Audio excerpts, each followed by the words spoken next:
Welcome to Luca is a Billionaire, where the only thing I invest in is your answers. You start by confirming your Apple ID credentials and turning on two-factor authentication so your account syncs securely. Once done, make sure the iPhone is on Wi-Fi and plugged into power.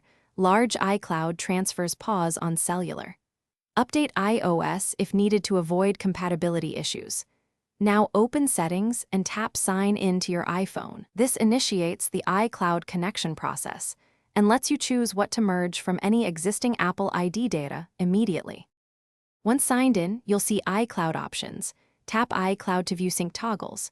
You should enable contacts, calendars, photos, and other apps you want backed up. This ensures seamless access across devices. Turn on iCloud Backup so your settings and app data save automatically.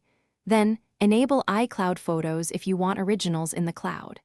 If iCloud storage is low, check the storage screen and upgrade your plan before large uploads. This prevents interrupted backups and keeps everything consistent.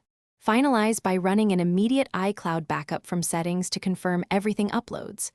Once complete, verify contacts, photos, and notes on iCloud. Com or a trusted device so you know sync worked. If something is missing, first check storage and Wi-Fi, then sign out of iCloud and sign back in, which often resolves stuck syncs.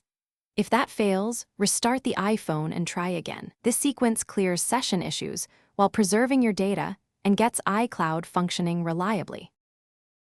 Thanks for watching and please subscribe. It's the best investment you'll ever make.